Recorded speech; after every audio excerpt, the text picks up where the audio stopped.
Shalom, peuple de Dieu. Je vous espère bien portant. Quant à nous, Dieu nous fait énormément de grâce. Bien-aimé dans le Seigneur, je viens te parler de quelque chose qu'on nous a mis ce soir au cœur. Une chose qui va te bénir, une chose qui va te fortifier. Bien-aimé, sans plus tarder, nous sommes dans Ephésiens chapitre 2, le verset 8. Nous lisons au nom de Jésus. La Bible nous dit: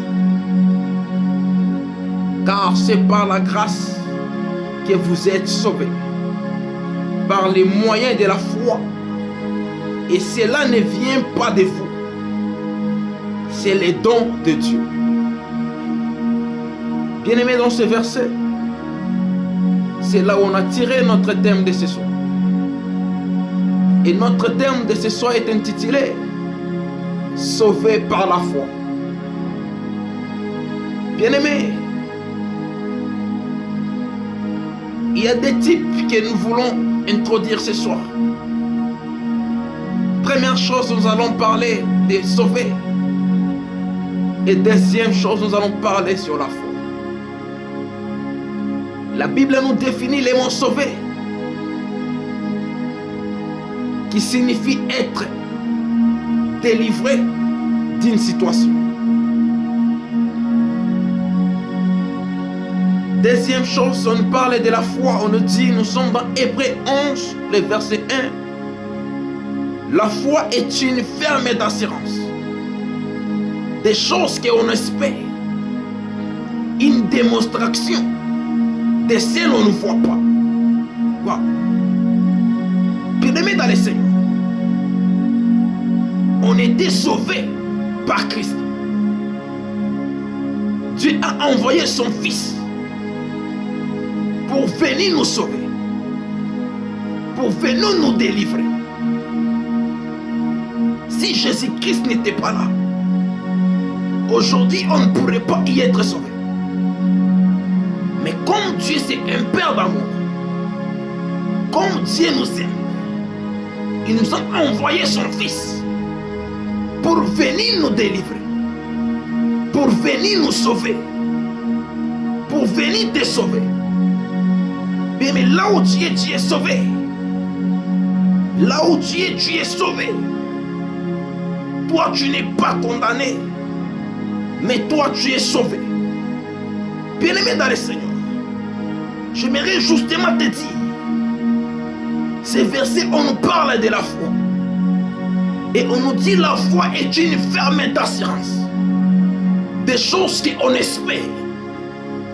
Lorsque tu pries, tu ne pries pas pour que les gens te voient. Tu ne pries pas pour que ta famille te voie. Mais tu pries parce que ton Père t'a déjà sauvé. Pose-toi la question. Tu as autant demandé. Tu as autant prié. Tu as autant gêné.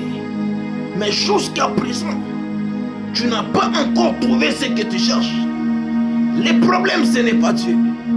Mais le problème, c'est toi. Pourquoi c'est toi? Parce que tu ne pries pas comme ton Père te demande. Bien, mais j'aime vraiment ces versets. Car nous sommes dans Matthieu chapitre 21, le verset 22. La Bible nous dit: tout ce que vous demanderez avec foi, par la prière, vous les réserverez. Et la Bible nous dit: tout ce que vous demanderez avec foi, par la prière. Mais quand tu te mets en prière, quand tu pries, est-ce que tu pries avec foi? Ou bien tu pries comme tout le monde? Bien, mais les sorciers aussi prient. Tout le monde y prie. Mais c'est ta façon de prier qui te donnera la réponse.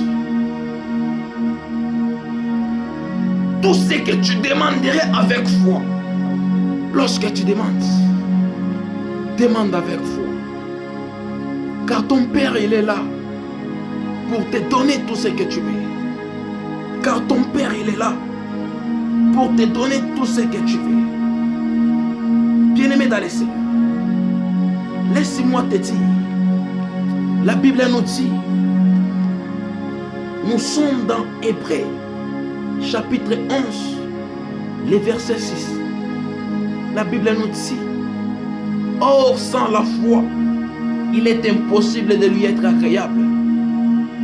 Tu peux être jolie, tu peux être belle, tu peux avoir de l'argent, mais si tu manques la foi, tu ne peux jamais être agréable devant ton Père. Tu ne peux jamais être agréable devant ton Dieu. Bien, mais les seules choses à faire, c'est de lui être agréable. Et comment est-ce que tu vas devenir agréable chez ton Père? C'est la voie, la foi. Lorsque tu demandes avec foi, lorsque tu marches selon sa foi, lorsque tu marches selon ses volontés, et tu verras ce que Dieu fera dans ta vie. Bien aimé, sans plus t'attarder, j'aime vraiment ces versets qui me viennent encore au cœur. Car nous sommes dans 2 Corinthiens, chapitre 5, le verset 7. La Bible nous dit, car nous marchons par la foi et non par la vie. Aujourd'hui, il y a certaines personnes qui marchent selon la vie. Si nous regardons des vies de chacun de nous, il y a ceux qui marchent selon la vie. Mais Dieu nous a dit, la Bible nous dit ceci, car nous marchons par la foi et non par la vie. Nous marchons par la foi et non par la vie. Toi, tu marches selon la vie. Abandonne ce que tu es en train de chercher. Toi, tu donnes la confiance aux choses de ce monde. Toi, tu mets la confiance aux choses de ce monde. Mais laisse-moi te dire, abandonne ce que tu fais et donne ta vie à Jésus. Et mets ta foi à Jésus. Car c'est bien lui qui t'a donné le souffle de vie. C'est bien lui qui t'a donné la force. C'est bien lui qui t'a donné la paix. C'est bien lui qui t'a donné la joie. C'est bien lui qui t'a donné ce que tu es aujourd'hui. Mais pourquoi tu es en train de te murmurer? Mais pourquoi tu es en train de te condamner? Bien, ce que j'aimerais justement te dire, c'est d'abandonner ce que tu es en train de chercher et mets ta foi à Jésus. Il y a des choses qui traînent sur ta vie. Le problème, c'est toi, tu ne veux pas te lâcher. Il y a des choses qui sont condamnées dans ta vie. Le problème, c'est toi. La façon de prier, la façon de demander. Bien, mais change justement tes identités. Change justement l'attitude de prier. Les mêmes prières que tu avais en 2008, ce sont les mêmes prières que tu as en 2025.